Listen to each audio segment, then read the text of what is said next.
Well, the only way we can understand the present is by understanding the past. And so many authors writing today are in dialogue with their models, be they from the 19th century or from the Renaissance. So Shakespeare continues to be alive as an author today, and people continue to read Shakespeare and perform Shakespeare. I'm particularly interested myself as a scholar in girlhood in the Renaissance, and particularly Shakespeare. And that's a topic that brings me into conversation with history, of course, as well as art and music and theater history.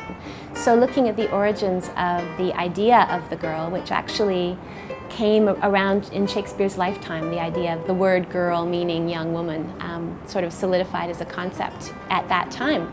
So my argument is that Shakespeare kind of invents girlhood, certainly in dialogue with texts that come before from the classical period and the Middle Ages. But also as you look through the chronology of his plays, you can see how he develops different models of what it is to be a girl. So it's a topic that I'm interested in pursuing because I think that feminist studies has often focused on the category of woman without really focusing as much on the girls that become women and what is the difference between a girl and a woman.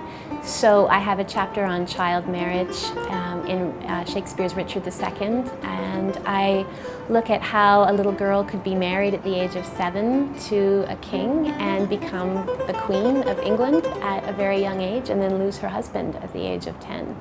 And exploring how does the category of girl suit her, how is she a woman, how is she a queen, how do all of these roles get sort of mushed together.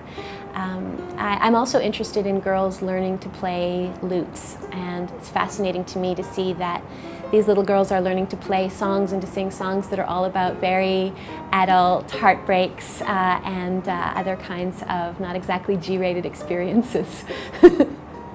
So it's really more about the categories between girl and woman being blurred as much as anything else. But I also think it's important to recover the history of girls that has been overlooked as we focused more on women. So I'm really fascinated to find out about the cultural contributions of girls as actors, as playwrights, as performers, as well as how they're represented on stage.